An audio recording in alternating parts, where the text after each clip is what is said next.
through to their first Champions League final of the Emirates generation. Paris Saint-Germain, who are still defending their European crown. And over land and sea they will head to Hungary. It's a walk that few players get to make. It's a game the very best in the world get to play in.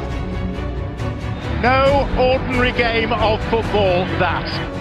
Two heavyweights going head to head and believing in their own ability. It's towards Kai Havertz, and Arsenal have their breakthrough. It's gone all the way through and into the back of the net. Arsenal double their lead. Fabian Ruiz, he smashed that one home. It's Hakimi.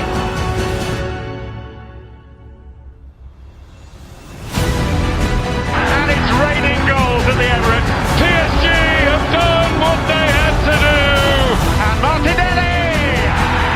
It's a beauty for Arsenal.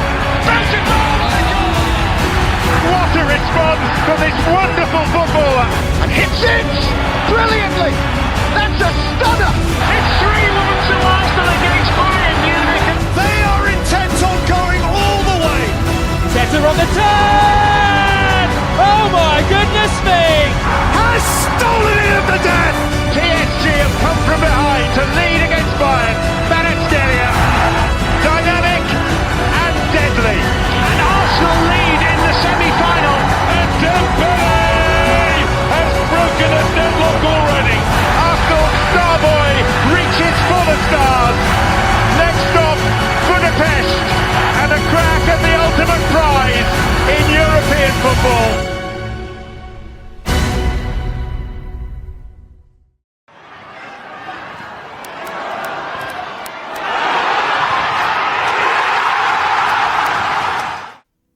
Retour au foot, les amis, bienvenue à tous et à toutes. Dans cette vidéo inédite, inattendue, en ce samedi matin, on préface la finale de ce soir à 18 h. Nos pronostics pour la finale de la Ligue des Champions, PSG contre Arsenal. Ça se déroulera à Budapest, à la Puskás Arena. Et pour pronostiquer tout ça avec moi aujourd'hui, Florentin. Salut Florentin, ça va? Ouais, salut Benjamin. Du coup, bienvenue sur cette vidéo où oui, on va pronostiquer cette finale. On va commencer directement avec les compositions, puis après on donnera notre avis sur le déroulé du match et les pronostics. Les compositions en tout cas probables, on les a mis ici. Alors si on a peut-être hésité un peu sur Arsenal ils ont l'habitude de faire des changements. Et comme tu as pu le dire aussi, Hakimi qui est pas sûr, donc voilà. On a mis ce qu'on pense qui va se passer. Voilà. Il devrait être là aux dernières nouvelles. Dans le pire des cas, Zaïre Emery a fait des très bons matchs, en tout cas sur les derniers rendez-vous. Donc c'est vrai que côté PSG, c'est assez défini le 11 de base. Côté Arsenal, ça change de match en match, notamment en pointe.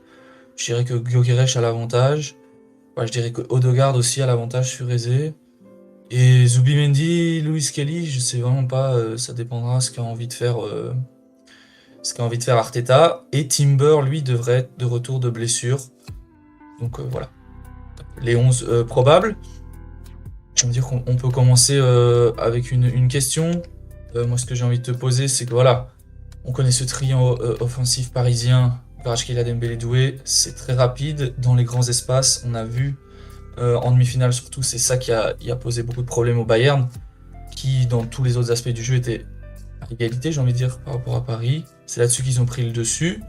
Est-ce que tu vois Arsenal se faire piéger comme le Bayern par cette vitesse parisienne? Écoute, oui, malheureusement, je pense que pour Arsenal, je pense que c'est le point fort du PSG et que ça va être le point noir à prendre en compte pour ce match. Alors voilà, j'imagine que c'est le débat qu'ils ont entre eux et qu'ils vont trouver une solution, en tout cas une solution espérée. Maintenant, voilà, quand je vois les gars en haut, j'ai l'impression qu'il n'y a pas grand monde qui pourront les arrêter. Mais voilà, je pense que s'il y a bien une équipe qui peut se permettre de se dire, viens, on essaie quelque chose et on va les bloquer, on va essayer de peut-être de les presser un peu plus haut. Enfin, je sais pas ce qui est prévu, j'avoue que même moi je suis perdu face à cette attaque. Je sais pas si toi t'as une autre idée, mais je me sens un peu perdu. Ouais, en tout cas, je trouve qu'il y a peut-être plus de qualité, en tout cas, dans cette charnière arrière Gabriel Saliba Raya, c'est quand même plus solide que ce que pouvait proposer le Bayern. Timber, s'il est vraiment de retour, il a quand même pas mal de vitesse. Rice, c'est un milieu box-to-box qui vraiment fait des courses jusqu'à la fin qui jouera s'il y a 150 minutes à jouer, il les jouera. Moi, j'ai une petite question sur Calafiori qui, je pense, dans son duel face à Doué, et si Dembélé vient se mettre dans les parages, ouais, ça pourrait être compliqué, plutôt sur ce flanc-là. Timber de retour de blessure, mais qui est pas en forme. Donc voilà, je pense que l'axe est très solide, mais les côtés encore compliqués. Surtout qu'on sait que Mendes et Hakimi vont proposer des doublements aussi, donc ouais, sur les flancs, Arsenal me paraît quand même au moins aussi friable que le Bayern a pu l'être. Donc voilà.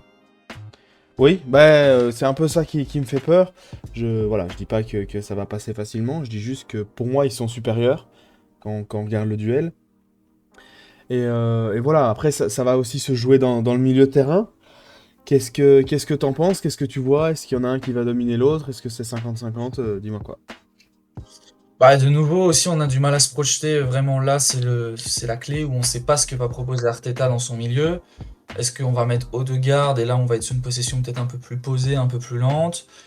Pareil avec Zubimendi, ça serait un tempo plus calme, une gestion vraiment du tempo côté Arsenal. Ou alors des joueurs plus explosifs, plus dans le dribble, plus dans la vitesse vers l'avant, comme Lewis Kelly et Eze. Ça, c'est les choix que va faire Mikel Arteta. Ce que j'ai envie de dire, c'est que quoi qu'il arrive, c'est des milieux qui sont assez équivalents. En tout cas, moi je trouve que les milieux de terrain, c'est là où ça s'équilibre vraiment dans cette finale. Et côté parisien, les choix sont clairs et sont sûrs. Neves, Vitinha, Ruiz. Voilà, peut-être un peu plus d'automatisme côté parisien. Oui, c'est sûr. Et du coup, est-ce que tu vois plus Arsenal ou le PSG gérer ce tempo, gérer avec ce milieu de terrain, là où tu as parlé que le PSG était peut-être un peu plus à l'aise ensemble?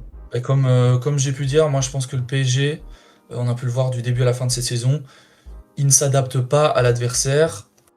Je veux pas dire qu'il n'analyse pas l'adversaire, c'est pas ce que je veux dire, mais il joue le même jeu, peu importe l'adversaire.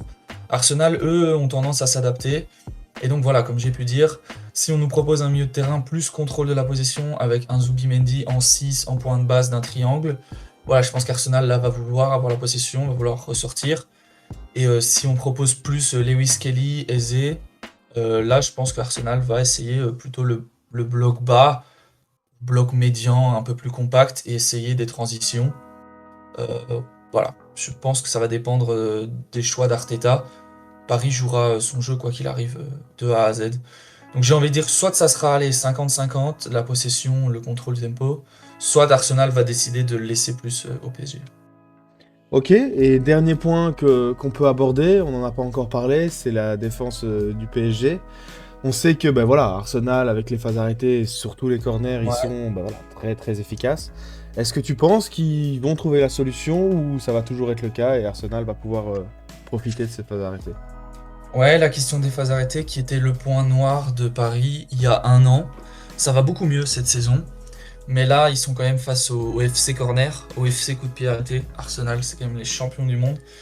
Là-dedans, il y a une période où c'était presque un but par match sur coup de pied arrêté, notamment sur corner. Et là, j'ai envie de dire qu'on va en revenir à un point où peut-être que aussi Safonov n'est quand même pas le grand gardien. Très fort sur sa ligne, très bon réflexe. Mais est-ce que c'est vraiment le grand gardien d'une finale de Ligue des Champions? Voilà, je me pose des questions. Pacho Marquinhos, Pacho c'est très bon. Marquinhos dans les airs, c'est très bon. Il a un bon placement, mais il peut se faire surmonter. Et alors dans le milieu de terrain, si on regarde Rice comparé à Neves, Vitinha, Ruiz, c'est au-dessus. Calafiori, Timber, c'est au-dessus aussi, tu vois. Donc il y a quand même des duels où je vois Arsenal au-dessus.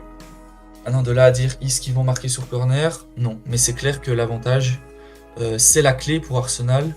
Et pour le PSG, de tenir le 0 dans ce match, c'est une des clés en tout cas. Écoute, en parlant de ça, est-ce que tu aurais un pronostic? Enfin, quand je dis pronostic, c'est plutôt une physionomie de match. Comment tu penses que ça va se passer? Moi, je vois un match très fermé. Ça reste une finale. On les connaît, les finales de Ligue des Champions. Sur les dernières années, il y a eu l'année passée, mais je pense aussi que l'année passée, à chaque fois que Paris tirait, c'était but contre l'Inter. Ok, c'était 5-0, mais à chaque tir, c'était but. Ça arrive très rarement en finale de Ligue des Champions. Malgré des équipes qui sont très bonnes toute la saison, qui mettent des gros scores, on arrive sur des scénarios fermés parce que c'est 90 minutes. Parce que si t'encaisses en premier, t'es dans une merde incroyable. Et donc voilà, tout va dépendre pour moi de ce score effect. Quelque chose qui est très important dans le football, c'est qui va marquer le premier but. Si Arsenal marque en premier, est-ce qu'ils peuvent tenir? Peut-être, sûrement que oui. Si Paris marque en premier, est-ce qu'Arsenal peut revenir? J'ai envie de dire que non non plus. Donc pour moi, ce premier but est très important et ça pourrait être une finale du coup très fermée. 1-0, 0-1, 0-0. Je me mouillerai sur un vrai prono par la suite, mais tu peux me donner ton avis aussi. Bah écoute, oui. Alors moi, en tout cas au début, je suis d'accord avec toi sur le match fermé. Mais je pense que ce premier but devrait un peu ouvrir le match et que, bah voilà, vu les profils, je pense sincèrement que, bah voilà. Après, si c'est Arsenal qui doit aller marquer ses buts, je pense que ça va être compliqué. Mais j'ai du mal à voir le PSG buter pendant 90 minutes sur Arsenal. Ouais. Je les vois quand même marquer. Je les vois même marquer un deuxième but. Et donc voilà, pour moi, je pense qu'ils vont réussir à percer cette défense. Et donc même si Arsenal marque en premier, ce qui en effet serait compliqué après pour PSG, je les vois pas perdre, en tout cas pas avec ce simple 1-0. Ouais, ou alors en tout cas marquer un but qui permet d'aller aux prolongations. Eh ben on va passer au pronostic. Ok, alors comme on a dit juste avant, voilà les pronostics. Alors on va commencer directement avec le mien. Je suis à droite. Je vois donc un 3-1. Alors je vais m'expliquer. J'ai pu dire que ça pouvait être un match serré. Je pense que ça va être un match serré, bien sûr. Mais je vois Arsenal marquer en premier. Et après le PSG égaliser, mettre le deuxième but, le 2-1. Et ce troisième but viendrait un peu en fin de match, au moment où Arsenal est à 11 devant. Donc voilà, mon pronostic il est de 3-1 en pensant que le match va finir en 2-1. C'est intéressant, beaucoup de buts en tout cas, merci pour ton pronostic. Ben voilà, j'espère aussi. Le but d'Arsenal sur corner? Oui, en tout cas, je vois une phase arrêtée, la classique. Ça, on est d'accord. Bah écoute, tu peux nous parler du tien? Ouais, moi, comme j'ai pu m'expliquer juste avant, je vois un match très fermé. Donc j'ai mis 1-0 pour le PSG qui pour moi est au-dessus. Du coup, je vois pas de but sur phase arrêtée pour Arsenal. Néanmoins, c'est mon scénario, on va dire, à l'avantage d'Arsenal, pardon. Mon scénario serait de dire que c'est 1-1 et on va aux prolongations. Ça, c'est si Arsenal fait vraiment un bon match. Si Paris fait un meilleur match que ce que je pense, ben là, je vois peut-être 2-0 du coup.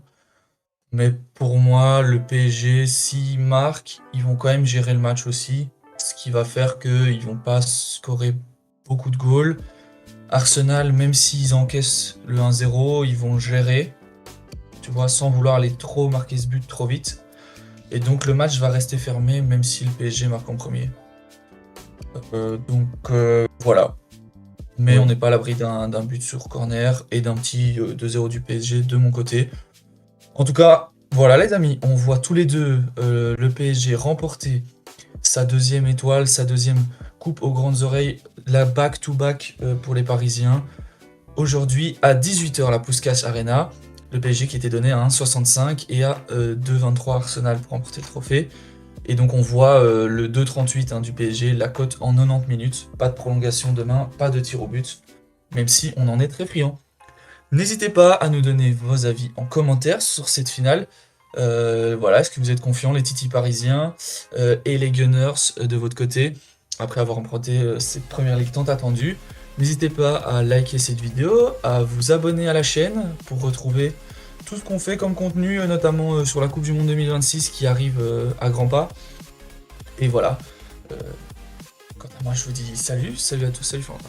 Et salut à tous.